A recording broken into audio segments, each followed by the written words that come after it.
Señor, danos tu paz y llámanos para que podamos seguir tus pasos siempre. Gracias.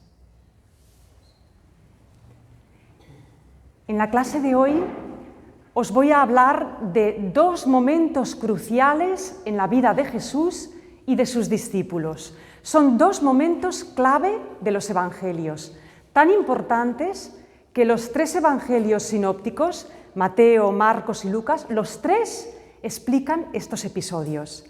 Y además es curioso porque los explican seguidos, uno detrás de otro. Son dos momentos que seguro que vais a recordar inmediatamente. Son la confesión de Pedro en Cesarea de Filipo y la transfiguración en el Monte Alto. ¿Recordáis? ¿Por qué estos dos momentos son tan importantes en los evangelios? De manera que los tres lo explican y le dan una relevancia especial. Son dos momentos que, curiosamente, entre un momento y otro, entre la confesión de Pedro y la transfiguración, nos dicen los evangelistas que pasa más o menos una semana. Una semana entre un momento, una semana, 7 días y el otro. ¿Por qué? Los biblistas, que siempre andan indagando, dicen cuando en el Evangelio o en la Biblia aparecen días y fechas, no es porque sí, no es por casualidad. ¿Qué hay en el calendario de los judíos antiguos que ocurra con 2 días de diferencia? 2 momentos importantes, con 7 días de diferencia. Pues resulta que había 2 fiestas. ¿Recordáis la fiesta de la expiación y la fiesta de las tiendas? La gran fiesta de otoño para los judíos era la fiesta de los tabernáculos o de las tiendas, que era la fiesta de la vendimia, de la cosecha, pero era la fiesta en la que se celebraba cuando Dios le da la ley a Moisés, por segunda vez y definitivamente. Pues esta fiesta eran 7 días. En el primer día era la expiación. El sumo sacerdote entraba en el templo y por única vez al año, delante del Sancta Sanctorum, de la cámara más interior del templo, quemaba incienso y pronunciaba el nombre de Dios, nombre que estaba prohibido pronunciar, nadie lo podía pronunciar, pero el sumo sacerdote sí, una vez al año lo pronunciaba en el interior del templo, el día de la fiesta de la expiación. Después salía del templo, se sacrificaban animales para lavar con la sangre los pecados de todo el pueblo, eso es la expiación, lavar los pecados. Y después se soltaba el chivo expiatorio que se llevaba los pecados del sacerdote, los pecados del pueblo, y todos quedaban limpios de mal, limpios de pecado. 7 días más tarde se celebraba el gran día de la fiesta de las tiendas, que era recordar que Dios da la ley a Moisés y era una fiesta llena de alegría, de luminosidad, de jolgorio, una fiesta muy alegre, ¿no? 2 fiestas que recuerdan el nombre de Dios, la expiación de los pecados, la ley de Dios que se entrega al pueblo, momentos de revelación importantísimos en la historia de Israel. Bueno, pues ¿cómo se relacionan estas 2 fiestas con estos 2 momentos de la vida de Jesús? La confesión de Pedro en Cesarea de Filipo y la transfiguración en el Monte Alto. Vamos a explicar estos 2 momentos. Bueno, sabemos que Jesús, como ya os expliqué, pues pasó 1 año y pico predicando en Galilea, haciendo milagros. Durante las fiestas iba a Jerusalén, allí predicaba más, hacía más milagros y siempre tenía enfrentamientos con las autoridades judías. Llegó un momento en la vida de Jesús en que las gentes pedían más de él y hasta lo querían hacer rey. Y cuando Jesús ve que las multitudes lo ven como un Mesías político, como un liberador guerrillero, y lo quieren hacer rey, entonces Jesús se retira, se deja de aparecer tanto en público y decide parar un poco ese ritmo frenético de predicación, de milagros, de vida. Además, unos judíos, amigos o simpatizantes de Jesús, le dicen: mira, el rey Herodes, que mandó matar a Juan Bautista, ahora anda obsesionado con que tú a lo mejor eres como una especie de reencarnación de Juan Bautista o Juan Bautista que regresa. y anda detrás de ti. Cuidado que Herodes te está vigilando los pasos. Bien, pues Jesús decide retirarse un poquito. Vamos a parar tanto ritmo de actividad. ¿Y qué hace? Pues coge a sus 12 discípulos y se los lleva de excursión, mejor dicho, de viaje, una excursión larga de varios días. ¿A dónde se los lleva? Se los lleva a la región de Cesarea de Filipo, que está en el norte de Galilea, pero fuera del territorio de Israel. Recordáis que cuando murió Herodes el Grande, repartió su reino entre sus 3 hijos. Una parte Judea acabó en manos de los romanos, otra parte Galilea y la Transjordania quedó en manos de Herodes Antipas, el Herodes de Juan Bautista, y otra parte le quedó a otro hijo llamado Filipo, que era la parte esta de Cesarea de Filipo, al norte, junto al monte Hermón. Esto está entre Siria y Jordania.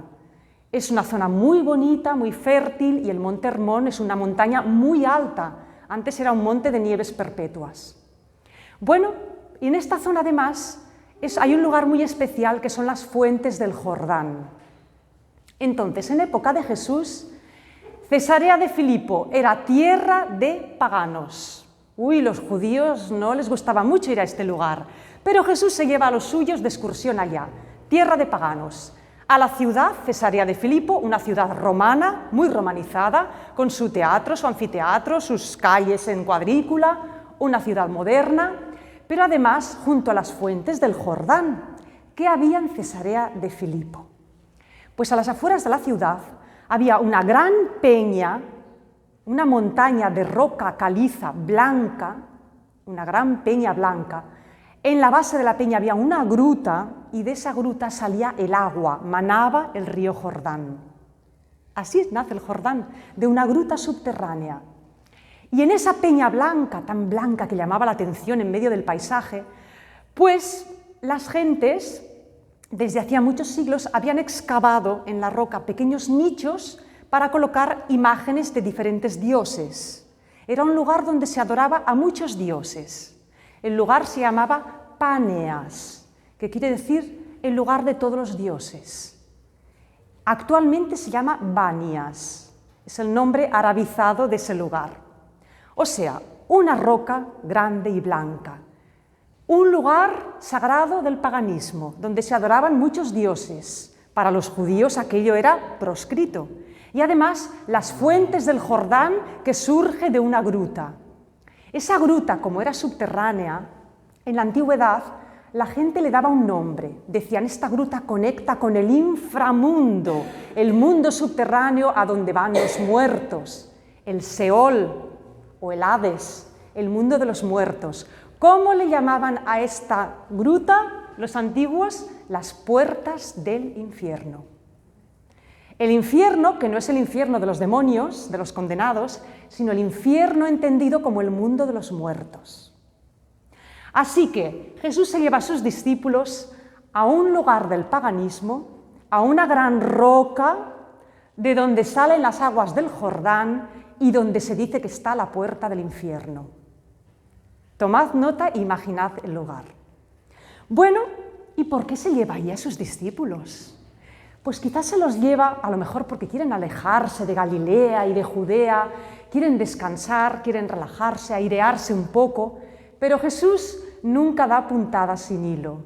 Todo lo que hace Jesús tiene una intención pedagógica. Jesús quiere enseñar algo importante a sus discípulos.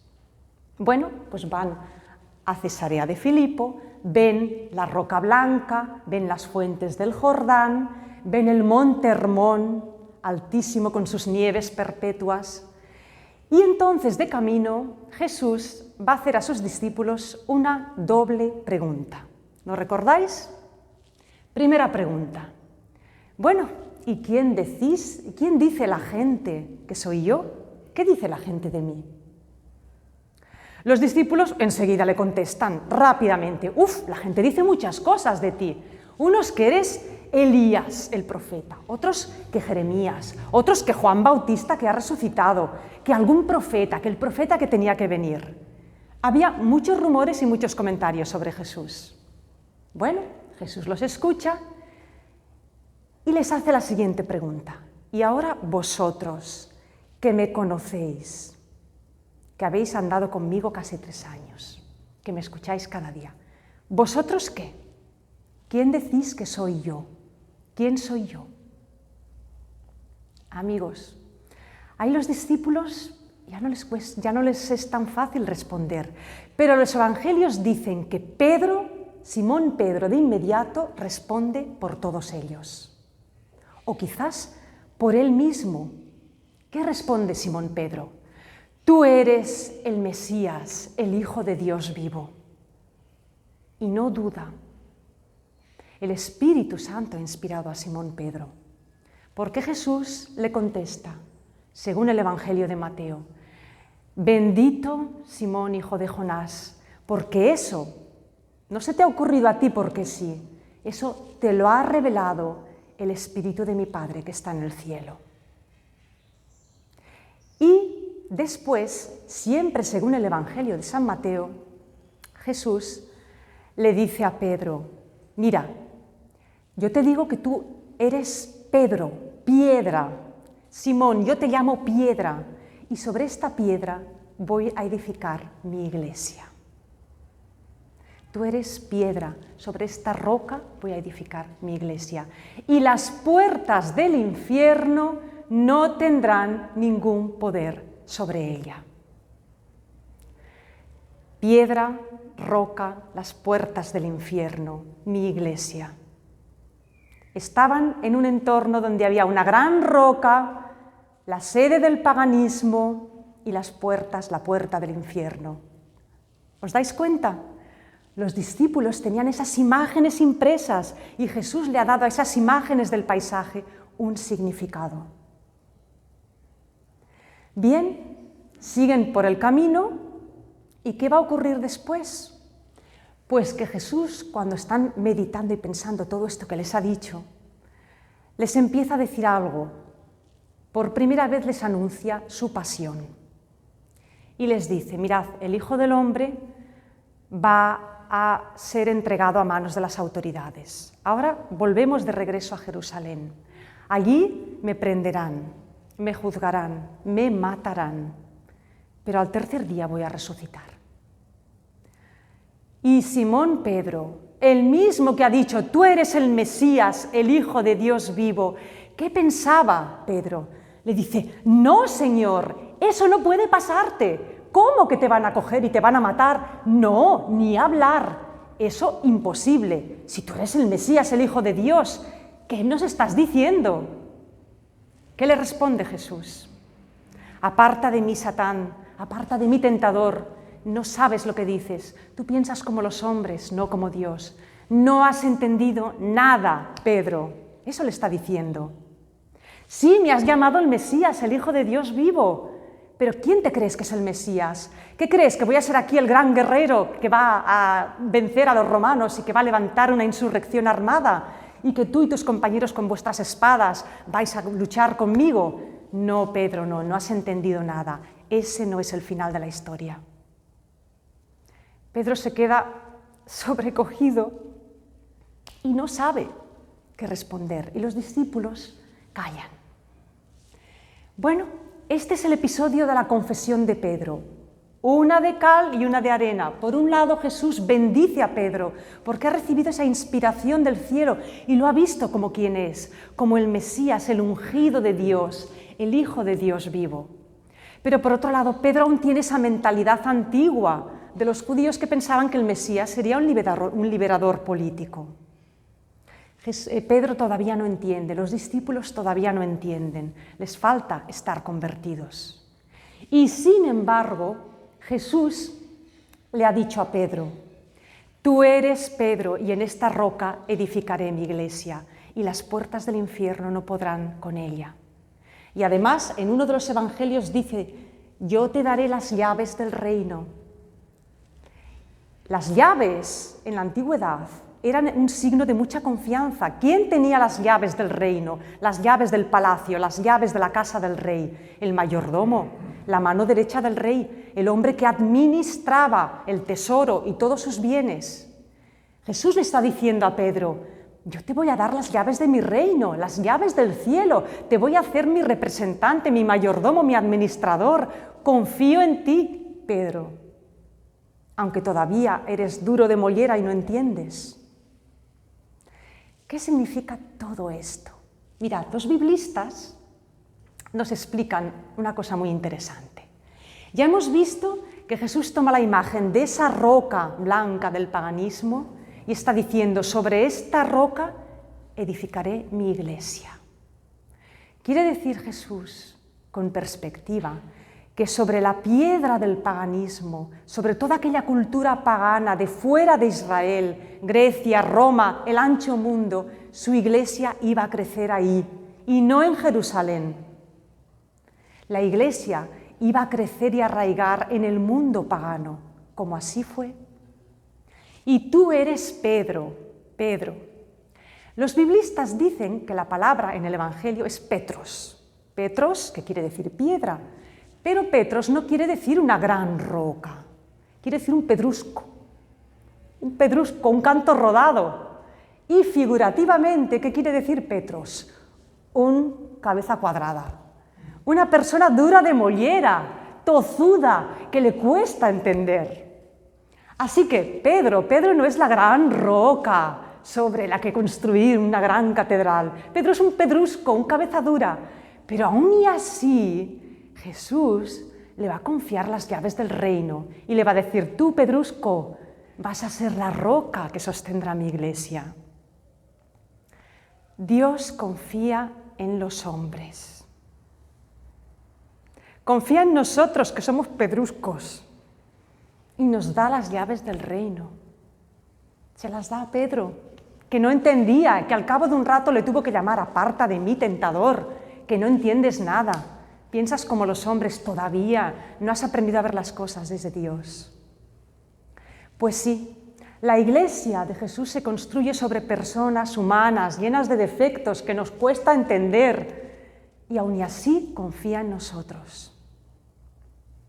Mirad, las dos preguntas, la doble pregunta que Jesús hace a sus discípulos, hoy nos podemos preguntar. Esta pregunta, Jesús nos la hace a nosotros. Vamos a ver, cristianos del siglo XXI, ¿quién dice la gente que es Jesús de Nazaret? Mil cosas. Sobre Jesús se han escrito libros, se han hecho películas, documentales. Todo el mundo tiene su teoría sobre Jesús. Preguntad a la gente de la calle, todo el mundo sabe quién fue Jesús.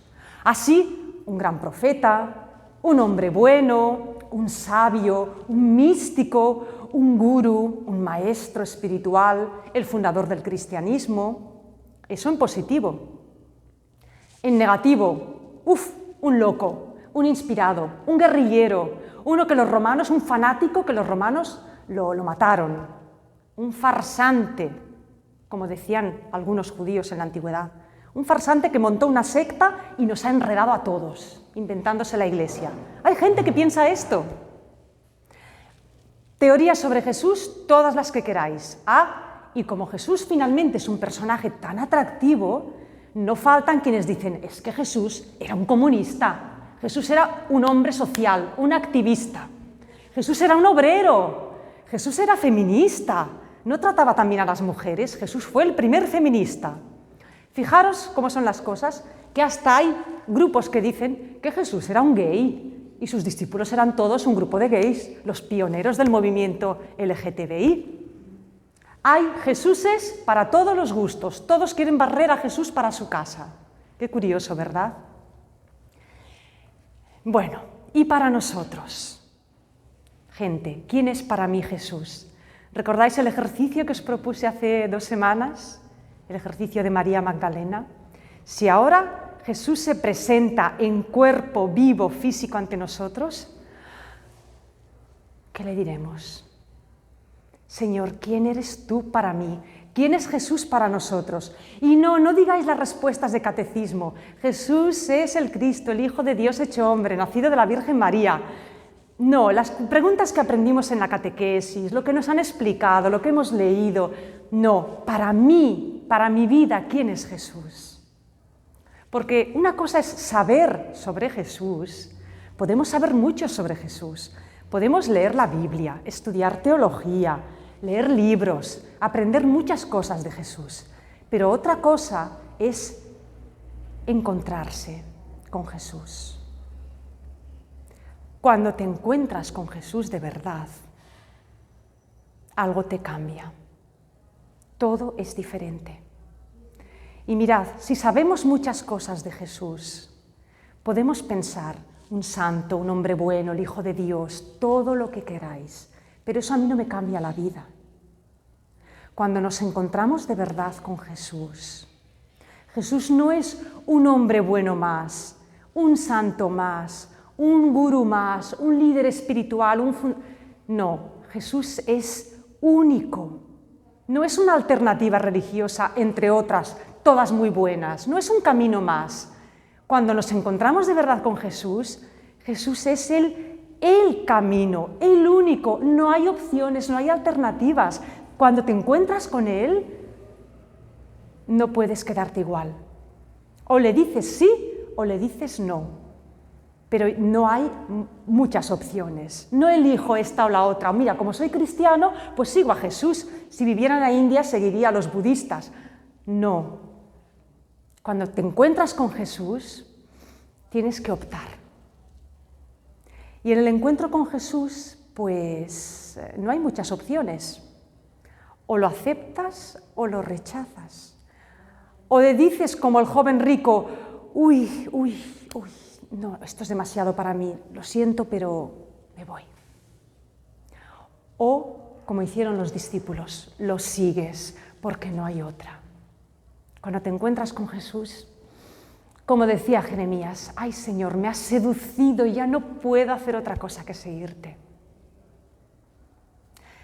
¿Cómo es nuestra respuesta si Jesús nos pregunta? ¿Cómo respondemos? ¿Nos hemos encontrado con Él de verdad? Entonces todo cambia. Bueno, esta es la lección de la confesión de Pedro en Cesarea de Filipo. Y vamos a ver qué pasa 7 días más tarde. Pues 7 días más tarde, de camino, dicen los evangelistas que Jesús se lleva a sus discípulos a un monte alto. La tradición dice que era el monte Tabor. Cosa curiosa, ninguno de los evangelios nos dice que fuera el monte Tabor. No sabemos si fue el Tabor o fue otro, solo dicen un monte muy alto. El Tabor es un montecillo, es como el Tibidabo, como Montjuic. Hay biblistas que dicen, pues a lo mejor era el monte Carmelo, que es un lugar muy significativo y es más alto, el monte del profeta Elías. Y hay quienes dicen que a lo mejor este monte tan alto era el monte Hermón. Una buena excursión de subida, el monte Hermón mide más de 2000 metros. El monte de las nieves perpetuas, esas nieves blancas y brillantes, como las vestiduras de Jesús cuando se transfiguró. Tal vez fue el monte Hermón, que estaba cerca de Cesarea de Filipo. El caso es que Jesús a esta montaña no se lleva a todos los discípulos, sube solo con 3. Simón, Pedro, Juan y Santiago. ¿Por qué estos 3? Son los 3 que lo acompañaron cuando fue a casa de Jairo a resucitar a la niña, ¿recordáis? Son los 3 que en la noche de su pasión les va a pedir en el Monte de los Olivos, por favor, acompañadme, rezad conmigo. ¿Por qué? Estos 3 eran los 3 más amados de Jesús, los 3 amigos íntimos, los 3 con los que tenía una conexión especial. Y los elige a ellos 3 y sube con ellos. Vamos a la montaña. Suben. El monte. El monte en la Biblia siempre es un lugar sagrado, un lugar de encuentro con Dios. El monte Sinaí, donde subió Moisés y se le entregó la ley. El monte Horeb, a donde fue el profeta Elías y Dios se le manifestó. Los montes eran lugares de adoración, de oración y de revelación. Dios se revela en el monte. Así que Jesús sabía muy bien qué hacía cuando subía a esa montaña tan alta. ¿Y por qué con 3 discípulos? Cuando Moisés subió al Sinaí, nos dice la Biblia, también se llevó a 3. La segunda vez que subió, se llevó a Aarón, su hermano, y a Nadab y a Abiú, que eran 2 hijos de Aarón que iban a ser sacerdotes. 3 hombres de confianza. Pues Jesús, como Moisés, sube a la montaña y se lleva a estos 3 discípulos predilectos. ¿Qué ocurre en la montaña, lugar de adoración y de oración? Pues que los 3 discípulos van a tener una experiencia inolvidable. Se van a aparecer 2 figuras, 2 personajes junto a Jesús. Nos dicen los evangelios, Moisés y Elías. ¿Qué son Moisés y Elías? Moisés es la ley. En Moisés se personifica la ley, la palabra de Dios, el gran tesoro del pueblo de Israel, el mensaje de Dios a su pueblo. Y Elías es el primer gran profeta, es el representante del profetismo. ¿Qué son los profetas? La voz inspirada, los llamados por Dios, ¿para qué? Para recordar al pueblo la palabra de Dios, para interpretar en cada momento la ley. La ley y el profetismo, la palabra de Dios dada, la palabra de Dios interpretada. Moisés y Elías. Y Moisés y Elías aparecen conversando con Jesús. ¿Y qué nos dicen los evangelistas? Las ropas de Jesús se vuelven blancas, el color de la santidad, resplandecientes. Y los 3 discípulos quedan anonadados, caen al suelo, quedan en estado de shock, quedan paralizados, aturdidos. Los tumba esa presencia de Jesús. La presencia de Dios te tumba, te aturde, es demasiado, es tan potente que te deja fuera de combate. Pero conservan la consciencia y ven, ¿qué ven? A Moisés y a Elías hablando con Jesús y después ven una nube luminosa. ¿Qué es la nube luminosa? En todo el Antiguo Testamento, el Kabod, la gloria de Dios, la nube que cubre y revela la presencia de Dios. La nube que dice, Dios está aquí, pero al mismo tiempo lo cubre y lo tapa porque es que si lo viéramos cara a cara nos moriríamos. Lo dice el Antiguo Testamento, quien ve cara a cara a Dios es que no lo resiste y se muere, se va. Entonces, Dios se manifiesta, pero al mismo tiempo se cubre con la nube para no matarnos con su presencia tan fuerte, tan poderosa. Y los 3 ven esa nube luminosa que los cubre. ¿Y qué más les ocurre cuando están envueltos en esa nube, en la presencia de Dios? Que oyen una voz del cielo. Es la segunda vez en los evangelios que vamos a oír esta voz. Es la voz del Padre. ¿Recordáis lo que decía en el Jordán esta voz?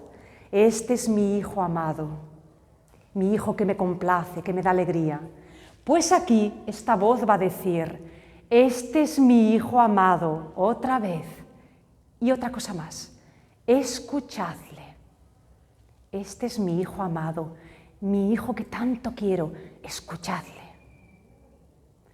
Esa es la voz de Dios, la voz del Padre. ¿Cuál era el gran mandamiento que resumía toda la ley para los judíos? ¿Lo recordáis? El Shema. Escucha, Israel, el Señor es tu Dios, tu único Dios. Y aquí tenemos, este es mi Hijo amado, escuchadle. Es la gran oración de Israel renovada con la voz del Padre. Aquí lo tenéis. Este es Dios encarnado, hecho hombre. Escuchadle. Mirad, las personas a veces decimos, ¿qué me dice Dios en mi vida? Me gustaría oír la voz de Dios. Ojalá Dios me hablara. ¿Queréis saber qué os dice Dios en vuestra vida? Pues lo tenemos escrito en una frase en este librito que todos tenemos en nuestra casa y que a veces nos cuesta tanto leer. ¿Qué nos dice Dios? Este es mi Hijo amado, escuchadle. Esto es lo que quiero que hagáis, no quiero que hagáis nada más. Escuchad a mi Hijo amado y seguidle. ¿Queremos saber qué nos dice Dios? Esto es palabras de Dios vivo. ¿Qué tesoro son estas palabras? Los 3 discípulos se quedan, extasiados, como dormidos, como medio muertos, medio vivos. ¿Y ¿Y qué ocurre? Que al mismo tiempo sienten un gozo inmenso. Y Simón Pedro dice: ¡ay, Señor, qué bien se está aquí! Ojalá nos quedáramos siempre aquí. Vamos a levantar 3 tiendas, una para ti, otra para Moisés y otra para Elías. Y nos quedamos en el cielo, en la gloria. Y siguen diciendo los evangelistas: ¡ay, Pedro no sabía lo que decía! Cuando estamos tan a gusto en presencia de Dios, sintiendo que está cerca de nosotros, en oración, quizás ante el Santísimo o en la intimidad con Él, no queremos que se acabe nunca. Los místicos que han tenido experiencias de Dios, ¡ay, es que se quedarían allí! Lo explicaba Santa Teresa en sus memorias. Te quedas y es que te quieres morir, te quieres ir al cielo ya, no quieres volver a esta tierra. Quieres eternizar esos momentos. Y de repente la nube desaparece, la luz desaparece, Moisés y Elías ya no están, la ropa de Jesús es una túnica normal, está Jesús solo con sus 3 amigos. Se acabó todo. Y Jesús les dice: chicos, bajamos del monte. Toca bajar. Toca bajar. Toca descender. El cielo es muy hermoso, pero estamos aquí en la tierra y aquí en la tierra tenemos trabajo que hacer. Bajan del monte y los 3, Santiago, Juan, Simón, tienen la sensación de que han vivido una experiencia muy privilegiada, han recibido una revelación increíble. Y cuando ya están bajando, le preguntan a Jesús: Señor, ¿y cuándo va a ocurrir que se va a instaurar el reino de los cielos? ¿Cuándo vas a instaurar definitivamente el reino? ¿Cuándo será todo esto? ¿Cuándo volverá Elías? ¿Cuándo todas las profecías se cumplirán? Y Jesús les dice: mirad, Elías ya volvió. ¿Recordáis a Juan Bautista, el último gran profeta? Elías ya volvió y ya dijo lo que tenía que decir. ¿Y qué hicieron con él? Pues bien lo sabéis, lo mataron. Y ahora el Hijo del Hombre tiene que ir a Jerusalén. Y allí, pues ya sabéis lo que va a ocurrir. Me van a entregar, me van a matar, pero al 3er día resucitaré. De nuevo el anuncio de la cruz y la resurrección. Bueno, ¿qué significa todo esto?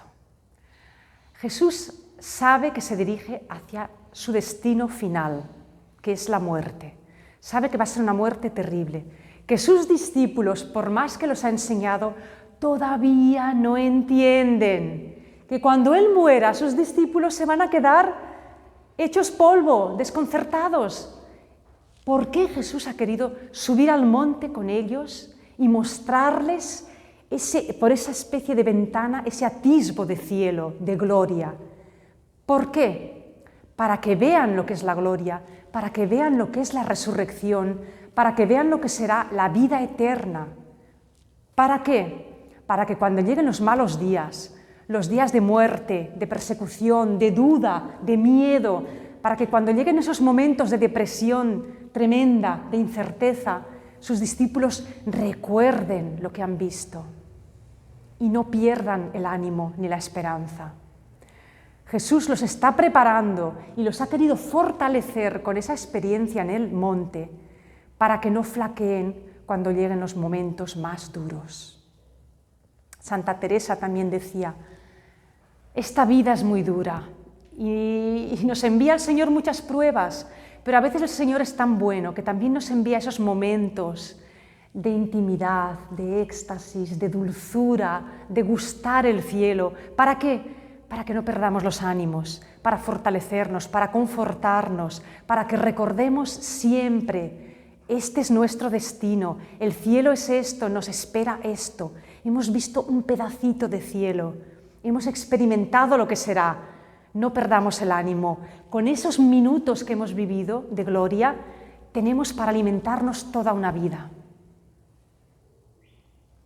Jesús es muy bueno, sabe las necesidades del corazón de sus discípulos y les ha querido mostrar ese trocito de gloria en el monte para que luego, cuando lleguen los malos momentos, no desfallezcan. Y para que lo recuerden y lo puedan explicar y enseñar bien enseñado. Porque de momento Jesús les da una instrucción muy clara a sus discípulos. Cuando llegan abajo, les dice: de esto que habéis visto y oído, no digáis nada a nadie, no lo expliquéis. De lo que tú, Pedro, me dijiste, tú eres el Mesías, el Hijo de Dios, no digas nada, no es el momento. ¿Por qué? Porque la gente, si lo andáis diciendo por ahí, va a entender lo mismo que vosotros. ¡Viva! Aquí tenemos al Hijo de Dios vivo. Armamos la revolución, armamos la guerra. Volvemos a las andadas, el Mesías político, el Mesías guerrillero, el Mesías que toma las armas, el Mesías poderoso, rey. No. Jesús, claro que era el Mesías, pero no era la idea de Mesías que tenían sus discípulos y los judíos. Por eso les dice: callad, todavía no lo entendéis, en su momento lo entenderéis. Y para nosotros, ¿qué significa la transfiguración? Mirad, nuestra vida es un camino. Y en este camino tenemos momentos de monte, de Tabor, y momentos de cruz. Los momentos de monte Tabor son esos momentos, pues eso, felices, de paz, de intimidad, de conexión con Dios, de sentirnos tan a gusto. Pueden ser esos momentos en la misa, en la Eucaristía, cuando comulgamos y tomamos a Jesús. Eso es un pequeño Tabor, estamos con Él. Nos lo comemos, lo tenemos dentro, eso es un Tabor. Lo tenemos ahí. Pero después de la misa hay que volver al mundo. No podemos quedarnos ahí pasmados y confortablemente en nuestro cielito. No, hay que volver al mundo. ¿Y qué hay que hacer en el mundo? Lo que hizo Jesús: predicar, curar, trabajar, llevar el reino de Dios, trabajar por el reino. Y trabajar por el reino es trabajar en la mies del Señor, cavar, abonar, podar, sembrar. Hay que trabajar, hay que seguir el camino de Jesús. Y Jesús nos dice además: no hay gloria sin cruz. La cruz y la gloria van juntas, como la vida y la muerte. ¿Queremos resucitar en esta vida? Antes hemos de morir. No hay resurrección sin muerte. ¿Qué significa la resurrección y la muerte? Todos vamos a morir un día definitivamente y vamos a tener una resurrección definitiva. Pero en este camino de la vida vamos a tener muchas pequeñitas muertes, muchas cruces. Cada uno conoce las suyas, nuestras cruces de cada día, igual que el pan de cada día. ¿Queremos coger esa cruz, como nos dice Jesús, coger vuestras crucecitas? Si la cogemos y la abrazamos, también vamos a tener muchas pequeñas resurrecciones que nos irán preparando para la resurrección definitiva. Pequeñas cruces: la obligación de cada día, el trabajo de cada día, las cargas familiares, los problemas, mi propio carácter que me da problemas y conflictos, a veces el cansancio, el aburrimiento, la tristeza, yo qué sé, todos sufrimos en esta vida. Todos tenemos nuestras cruces. Ahora Jesús nos dice: ¿queréis la gloria? Coged la cruz. No se crece sin cruz. Mirad, un atleta que quiere ganar un oro olímpico tiene que pasar por una cruz muy larga, años y años de duro entrenamiento. Esa es su cruz. Cuando suba al podio con una medalla de oro, esa será su gloria. ¿Qué ha necesitado para esa gloria, para ese momento de gloria? Años de cruz. Si queremos conseguir algo bueno en esta vida, tenemos que pasar por un esfuerzo y un trabajo constante y perseverante. Eso con todas las cosas de esta vida. Queremos sacar una matrícula de honor, tenemos que estudiar 5 años de carrera. Queremos tener éxito en lo que sea, curro y trabajo duro, sudor y lágrimas. Pero luego viene la gloria. Es que la vida es así, es así. ¿Queremos subir a un monte muy alto? Pues hay que subir. ¿Queremos ver un paisaje maravilloso?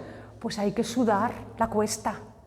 Y llegaremos con la lengua afuera, pero luego veremos la gloria. Esta es nuestra vida. Lo que nos enseña Jesús es pura sabiduría, humana y divina. Ahora, en este duro camino de la vida, tenemos un compañero. ¿Qué mejor compañero que Él? Ese buen pastor que nos guía, que nos dice, por aquí, este es el camino, muy empinado, pero es el buen camino. ¿Estáis cansados? Os doy agua, os doy pan, os llevo a los buenos pastos, os doy fuerza, os doy alegría. Nos sentamos un rato y tenemos una fiesta, el vino de la alegría. ¿Recordáis la clase pasada? Jesús es la fiesta también. Jesús también es el vino. Con Él lo podemos todo. Él nos acompaña en este duro camino. Entonces, tenemos estos dos momentos cruciales. Confesión de Pedro. ¿Quién es Jesús para mí? Preguntémonos cada día, ¿quién es Jesús? ¿Me he encontrado con Jesús en mi vida? Porque a lo mejor resulta que llevo 50 años siendo cristiana y todavía no me he encontrado con Él. Nunca es tarde. ¿Cómo puedo hacer para encontrarme con Jesús y que me cambie la vida? Pues mira, tienes muchas maneras. Vete a la iglesia, comprométete con alguna cosa buena de la iglesia, escucha al sacerdote, lee los evangelios. Hay muchas maneras de irte acercando. Y tranquilos, porque si buscamos a Jesús, Él nos saldrá al encuentro. Os aseguro que nos sale al encuentro. A cada cual le saldrá de una manera, porque Él nos conoce muy bien y sabe cómo salir para no matarnos del susto, ¿vale? Él sabe cuál es la mejor manera. Pero si lo buscamos, claro que Él saldrá al encuentro nuestro. Esta es la confesión de Pedro, el encuentro con Jesús y pensar quién es Jesús para nosotros. Y después del encuentro con Jesús, ya no podremos hablar igual de Jesús a la gente. Ya no diremos, sí, el Hijo de Dios, sí, un gran profeta. No, Jesús para mí es, ay, ¿quién es? Es alguien tan importante. Es mi vida, es mi amor, es mi amigo, es mi compañero, es mi pastor. ¿Qué diremos? Y la transfiguración. Busquemos en nuestra vida esos momentos de Tabor que nos fortalecerán en la oración, en la Eucaristía, y aceptemos nuestra cruz de cada día. Entonces, Jesús nos va a decir, benditos vosotros, os doy las llaves del cielo. Benditos vosotros que me seguís, porque si me seguís ya sabéis cuál es vuestro destino. Es estar a mi lado, en esa gloria, en ese Tabor, en ese regazo amoroso de Dios Padre. Y así es. Gracias.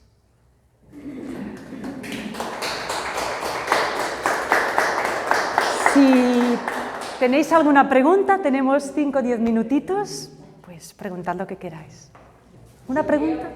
Yo personalmente creo que es dificilísimo llegar a ese punto de encuentro con Jesús. Dificilísimo en el mundo en que vivimos, en las circunstancias que tenemos en nuestro entorno a veces, que estamos todos deseando poder. A ver, yo haría cualquier cosa por llegar a hoy y sentirlo, pero sinceramente no puedo, no llego para nada. Merche, no es más difícil hoy que hace 2000 años. Lo que pasa, es verdad que en el mundo de hoy hay muchas distracciones y muchas cosas que nos invaden, nos desvían. Quizás, ¿sabéis lo que nos falta? Quizás no es que estemos tan lejos de Dios, porque Jesús está muy cerca, es que lo tenemos a nuestro alcance. Yo a veces pienso que quizás lo que nos falta es vaciarnos un poquito. Vaciarnos un poquito. Darle hueco, espacio. Sí, Jesús. En esta misma parte de Mateo, creo Sí. que Sí. y las dos partes que dice, Sí. hay una que dice necesidades de la abnegación. Y dice, luego dijo a sus discípulos, si alguno quiere venir en pos de mí, níguese a sí mismo y tome su cruz y sígame. Ese a sí mismo. Ese negarse, bueno, Jesús, te estás anticipando a la próxima clase. Porque quiero prepararos una clase para la semana que viene, donde justamente, es que está seguido a esto, sí.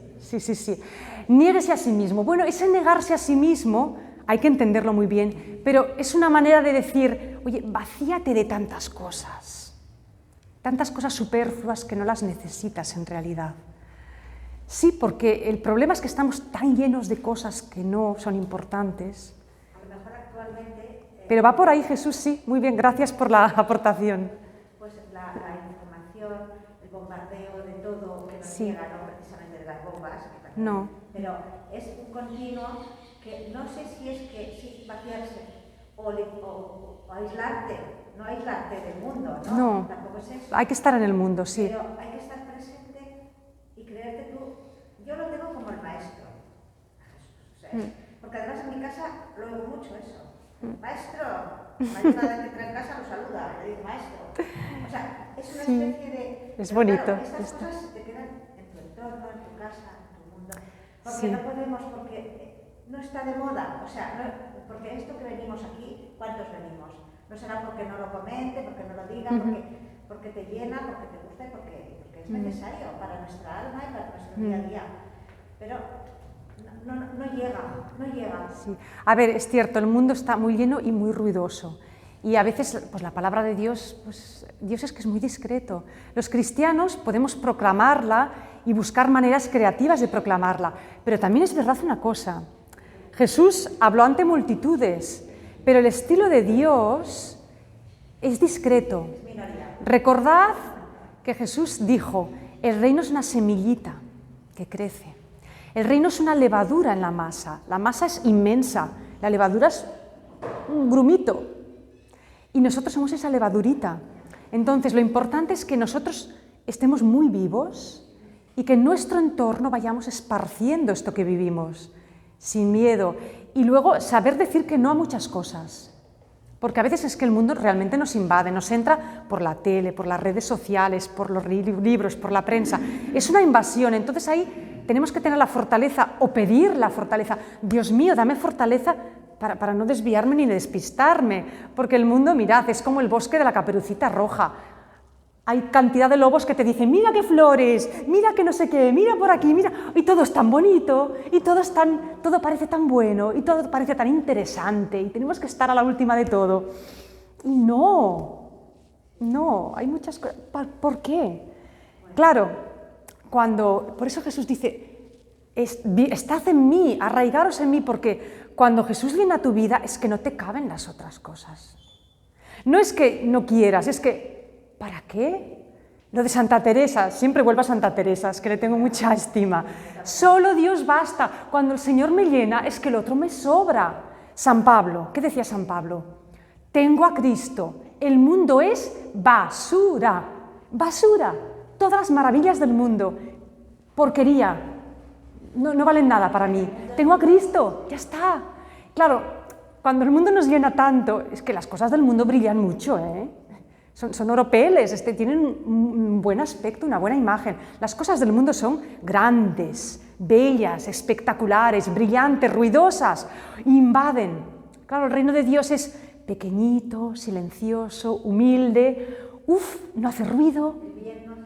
Entonces, claro, tienes que parar toda esa invasión, porque es que si no, no lo ves, no lo oyes. Seguiremos contigo. Bueno, la semana que viene no os perdáis la clase porque voy a hablar de lo que ha dicho Jesús y de más cosas. ¿Qué significa seguir a Jesús? ¿Qué significa que Él sea nuestro pastor? ¿Y qué nos pide Jesús? Y vamos a comentarlo muy a fondo, todo basado en los evangelios. Un momentito. La semana pasada nos llevasteis la chuleta, los apuntes. Las imágenes de Jesús en el Evangelio de Juan, las 7 imágenes y todas las citas. Y lo de hoy, los 2 momentos cruciales con la cita evangélica y lo que significa, ¿vale? Aquí y aquí.